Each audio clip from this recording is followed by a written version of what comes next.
마켓 리더에게 주요 이슈 오늘 들어볼 텐데요. 말씀드린 대로 ETF 시장 살펴보도록 할게요. 정말 많은 상품들이 최근 들어서 쏟아져 나오고 있다고 하죠.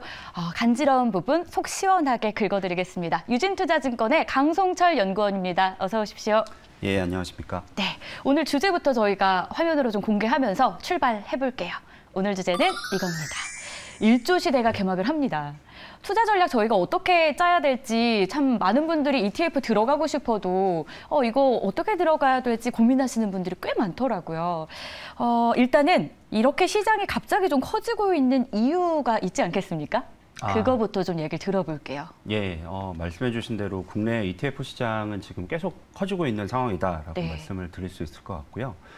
상품 개수가 계속 커져서 지금은 국내에 상장되어 있는 ETF가 750개 정도 상품이 돼 있고 올해 들어서 ETF 전체 자산 규모가 100조 원을 돌파했습니다. 최근에 103조 정도까지 늘어난 것 같은데요. 네. 여러 가지 현상들을 말씀드릴 수 있을 것 같은데 작년 이후부터 좀 나타나고 있는 약간 특이한 현상은 ETF로 투자하는 자산의 범위가 좀 넓어졌다라는 부분을 한 가지 말씀드릴 수 있을 것 같습니다. 그러니까 원래 기존에는 ETF를 가지고 코스피 200 지수라든지 앞서 이제 말씀해 주셨던 코스닥 150 같은 지수라든지 테마나 업종 이런 주식 쪽에 투자하는 ETF 상품들이 많았는데 작년 이후부터는 채권도 ETF로 투자를 많이 하고 계시고 역시 또 작년 이후부터는 어떻게 보면 약간 현금성 자산, 현금을 굴릴 수 있는 ETF, 소위 얘기하는 파킹형 ETF라고 해서 그걸 파킹형이라고 불러요? 예, 그렇습니다. 예, CD 금리 쪽에 투자, 완전히 무위험이다 이렇게 말씀드리기 좀 어렵겠지만 거의 무위험으로 최근에 시중금리가 좀 높아지다 보니까 CD 금리에 투자하는 상품이라든지 조금 생소하실 수 있지만 KUFR 같은 금리에 투자하는 상품이라든지 원금 손실의 가능성이 적게 최근에 3%나 4% 정도 되는 시중금리를 이제 예수금이나 이런 거를 이용해서 획득할 수 있는 그런 상품들도 ETF로 많이 투자를 하고 계셔서 ETF 시장의 저변이 상당히 넓어진 부분 말씀드릴 수 있을 것 같고요.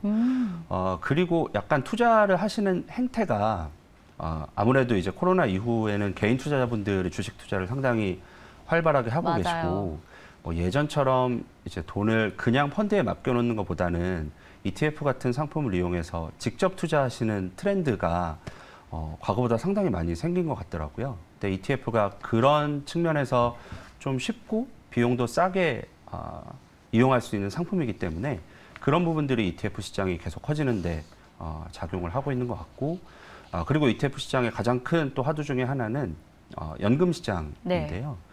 개인연금이나 퇴직연금 같은 시장 계속 좀 커지고 있고 퇴직연금 같은 경우에도 지금 300조가 넘어가고 있는데 여전히 그 300조 중에 80%나 85%는 그냥 저 같은 사람을 포함해서 잊어버리고 계시는 경우가 많은데 그런 개인연금이나 퇴직연금을 이용한 ETF 투자도 계속 좀 늘어나고 있는 상황이거든요. 그런 부분들이 다 같이 작용을 하면서 ETF 시장이 계속 활발하게 좀 커지고 있는 것 같습니다. 그러면 이렇게 활발한 만큼 또 동반돼야 되는 게 있잖아요. 바로 수익률. 그만큼 수익률도 지금 잘 나오고 있는 상황이에요.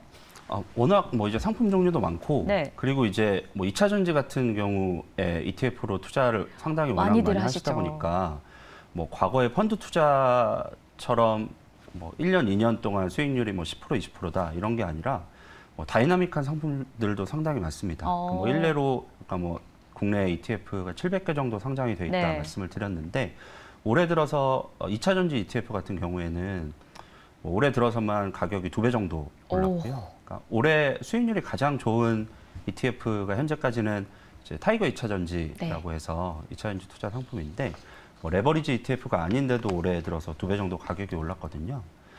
그 외에 올해 마찬가지로 수익이 좋았던 미국의 대형 테크 기업들 쪽에 투자하는 타이거 테크탑10 ETF나 아니면 호덱스 팡플러스 ETF 이런 상품들도 올해 들어서 이제 저희는 YTD라고 하는데 연초 이후에 주가가 한 70% 정도 올랐고요. 그런 상품들 포함해서 2차 전지라든지 미국 대형 기술주 아니면 해외 반도체 기업들 이런 쪽에 투자하는 상품들이 올해는 수익률이 상당히 좋고 좀 다이나믹한 수익률을 보이고 있다 이렇게 말씀을 드릴 수 있을 것 같습니다. 말씀 주신 타이거 2차전지 테마 관련한 ETF 상품은 실제로 저희가 투자할 때도 많이들 관심을 갖고 있어요. 최근 들어서 좀 핫해졌잖아요. 아, 예. 그러면 이렇게 수익률이 좋은 쪽에 아무래도 매수세가 쏠릴 수밖에 없지 않는가라는 생각이 드는데 실제로 개인들이 순매수한 종목들을 이렇게 나열해 보면 타이거가 또 상위에 이름을 올리고 있습니까? 예, 그 올해 들어서 이제 뭐 7월, 8월 초 정도인데 현재까지 개인 투자자분들이 가장 많이 순매수를 하고 계시는 ETF 상품들을 살펴보면 탑 10에 뭐 2차전지 관련한 상품들이 많이 포진이 되어 있습니다. 대표적으로 이제 타이거 2차전지 소재 같은 상품이나 아니면 뭐 솔 2차전지 소부장 이런 상품들은 8월까지 개인 순매수가 각각 뭐 5천억 후반대 그리고 1,000억 중반 후반대 정도 찍히고 있는데 지금 말씀드렸던 두 개 상품은 타이거 2차전지 소재 같은 경우에는 올해 7월에 새로 상장한 상품이고 그리고 소울 2차전지 소부장 같은 경우에도 올해 4월 달에 상장한 상품이거든요. 그래서 상장한 지가 불과 이제 1개월이나 3, 4개월 정도 밖에 되지 않았는데도 올해 개인 순매수 상위에 들어가 있고요. 그 외에 다른 상품으로는 아까 잠깐 말씀드렸던 주식 쪽은 아니지만 채권도 올해 이제 ETF로 개인 투자자분들이 작년부터 거래를 많이 하고 계시거든요. 아무래도 이제 금리가 좀 많이 높고 금리가 높다 보니까 이제 그런 금리 수익도 기대를 할 수가 있고 나중에 이제 금리가 떨어지게 되면 채권 가격이 올라가면서 이제 채권의 가격 상승 이런 부분도 좀 기대를 해볼 수 있겠다. 이런 배경 때문에 채권 ETF 투자도 많이 하고 계신 것 같은데 개인 순매수 상위 10개 종목의 채권 ETF들도 많이 포진이 되어 있는 상황이고요. 네, 그러면 요즘 바이오나 헬스케어 관련해가지고 이런 ETF도 엄청 쏟아진다고 얘기를 들었어요. 실제로도 이번 달에 한 3개에서 4개 정도 상품이 나왔다고 들었는데 바이오 헬스케어 좀 장기적으로 봐도 되겠습니까? 지난주에 되게 뜨거웠었어요. 뭐 당뇨 비만 치료 관련해서 이것 때문에 그런 거예요? 아니면 정말로 이 시장에서 좀 각광받을 만한 이유가 좀 있는 거예요?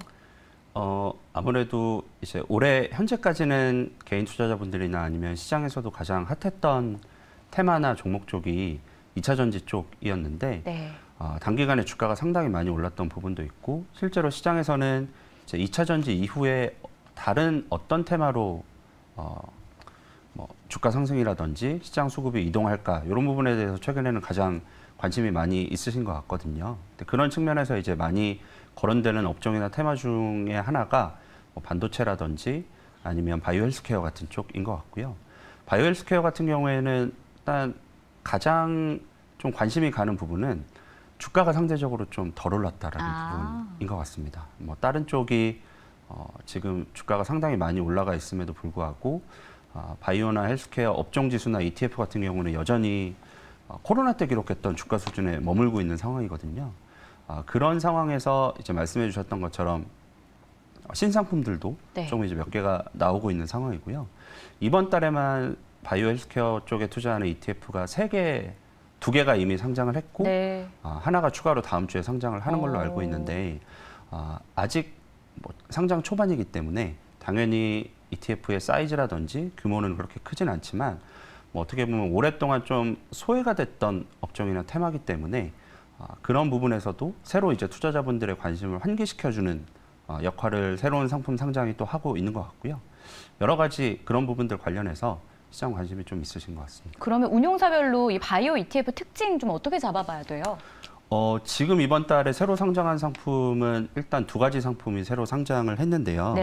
그 삼성 액티브 자산에서 운용하시는 코액트라는 바이오 헬스케어 액티브 ETF가 하나 상장을 했고 그리고 두 번째로 오늘 타임폴리오에서 또 마찬가지로 바이오 액티브 ETF가 상장을 했는데요.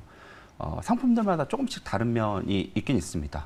처음에 말씀드렸던 코액트 바이오 액티브 상품 같은 경우에는 일단 시가총액이 1,000억 원은 넘어가는 바이오 헬스케어 종목들 중에서 30종목을 추려서 투자한다라고 되어 있는데 저희가 ETF 투자할 때는 뭐 30종목이면 종목 수가 그렇게 또 많지는 않은 상품이고 요 ETF가 비중 상위에 어떤 종목들을 편입하고 있는지 주식형 ETF 투자에서는 그게 가장 중요한데요. 코액트 같은 경우에는 비중 상위에 뭐 유한양행이 8% 들어가 있고 삼성바이오로직스, SK바이오팜, 뭐 셀트리온 헬스케어 이런 종목들이 비중 상위 종목에 들어가 있는데 타임폴리오 상품 같은 경우에는 그거하고는 조금 다르게 저희가 약간 생소할 수도 있는 뭐 JLK라든지 뷰노라든지 보르노이 같은 상품들이 비중 상위에 들어가 있거든요. 저도 사실은 기업에 대해서 잘 이렇게 정확하게 알지는 못하는 기업들이 네. 들어가 있는데 의료 AI 뭐 이런 쪽도 있다는 거잖아요. 예, 맞습니다. 의료 AI 관련한 기업들이라고 나와 있는데 상품들마다 이제 주로 편입하고 있는 종목들이 조금 다르고 네. 뭐 이런 부분을 고려해서 봤을 때는 뭐 저희가 기존에 좀 잘 알고 있는 이제 바이오 시밀러 쪽에 집중이 돼 있는 삼성바이오로직스라든지 아니면 셀트리온 헬스케어 같은 좀 대형주 위주, 유한양행까지 포함해서 이런 종목들을 좀 관심 있게 투자하고 싶다라고 생각을 하시면 말씀드렸던 이제 코액트 바이오 액티브나 아니면 기존에 상장돼 있던 바이오 헬스케어 ETF 중에 타이거 헬스케어 같은 상품들을 찾아보실 수 있을 것 같고요.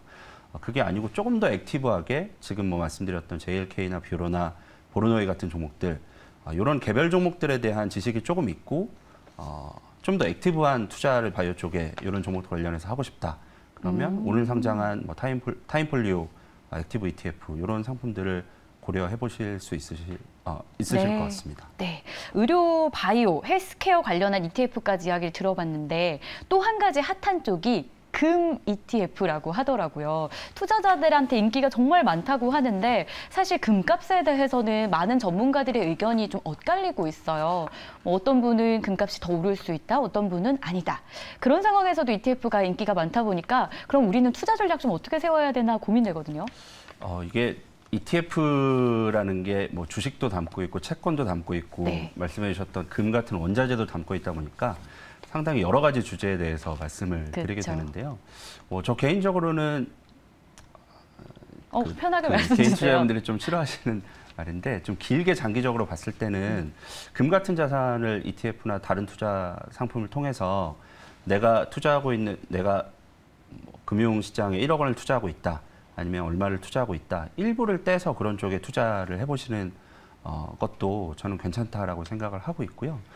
최근에 뭐 잠깐 8월 들어서 주식시장이나 좀 조정을 받다 보니까 금 같은 상품이나 아니면 주식 중에서는 배당주 이런 쪽도 관심이 좀 있으신 것 같은데 사실 아주 짧게 8월 들어서 봤을 때는 주가도 빠지고 있지만 최근에는 금리도 좀 올라가면서 채권도 사실은 8월 들어서 조금 가격이 빠지고 있기 때문에 이렇게 금리가 올라가는 상황에서는 금 가격도 좀 보통은 빠지는 경우가 많이 있거든요. 금은 이제 경기도 안 좋고 금리도 좀 떨어지는 상황에서 이제 수요나 가격이 올라가는 자산이기 때문에 지금 당장은 그래서 금 가격이 뭐 조금씩 이제 조정을 받고 있는 그런 상황인데 근데 이렇게 높은 금리 수준이 좀 지속이 되면 결국에는 경기나 이런 부분에도 조금 부담되는 요인으로 작용을 할 수가 있기 때문에 뭐 내년이나 이후에 경기가 좀 안 좋아지는 부분을 감안을 해서 말씀드렸던 것처럼 일부를 이제 금에 관심을 가져보시는 거 좋을 것 같고요. 그리고 주식 투자를 기존에 많이 하고 계셨던 투자자분들이시라면 최근 한 10년 정도 동안 글로벌 주식시장이 어떻게 보면 상당히 많이 올랐는데 그 기간 동안에 금 가격은 주식 대비해서 거의 오르지 못했거든요. 그래서 주식시장이 만약에 조정을 받게 되면 금은 이제 가격이 올라가거나 지지를 받을 수 있는 어떻게 보면 주식에 대한 해지 역할을 할 수 있는 자산이기 때문에 주식 투자를 많이 하고 계시는 투자자분이시라면 해지 목적으로도 금에 대해서 한 10%, 15% 정도 좀 담아가도 괜찮다라고 저는 생각을 하고 있고요. 뭐 ETF로 투자를 하실 수도 있고 KRX 금현물 같은 상품도 있기 때문에 여러 가지 투자 방법을 좀 찾아보실 수 있을 것 같습니다. 금 투자 시에는 좀 긴 호흡으로 바라보자라는 이야기를 처음부터 마지막까지 좀 정리를 해주셨는데 자 그렇다면 저희 이제 하반기에 어떤 ETF에 주목해야 되는지 궁금합니다. 어느 쪽 유망하다고 보세요? 저는 말씀드렸던 상품 중에 바이오나 헬스케어 같은 쪽이 뭐 2차 전지가 가격이 장기 성장 산업이고 좋은 산업인데 가격이 좀 많이 오른 부분이 있기 때문에 상대적으로 좀 오르지 못했던 아까 말씀드렸던 것처럼 여전히 코로나 당시 주가 수준을 기록을 하고 있고 이틀 전에 이제 셀트리온 2분기 실적이 조금 안 좋게 나와서 주가가 조금 빠졌는데 하반기에는 또 기대할 수 있는 재료들이 좀 많이 있는 것 같거든요. 뭐 휴미라 바이오시밀러 출시라든지 셀트리온 같은 경우에는 램시마 SC 미국 허가 것도 기대를 할 수 있는 부분이고 이런 부분들을 생각을 해보면 2분기 실적은 안 좋았지만 하반기하고 내년 이후부터는 실적이 좀 좋아진다라고 네. 시장에서 얘기하시는 주장이 좀 일리가 있다라고 생각을 해서 그런 부분까지 감안해서 봤을 때는 바이오 쪽 관련한 상품이 괜찮지 않을까라는 생각하고 있습니다. 네, 이렇게 해서 저희가 하반기 주목해볼 ETF까지 정리를 좀 해봤습니다. 지금까지 유진투자증권의 강송철 연구원이었습니다. 말씀 고맙습니다. 감사합니다. 준비한 소식 다 전해드렸습니다. 여러분에게 알찬 정보로 내일 다시 찾아올게요. 시청해주셔서 고맙습니다.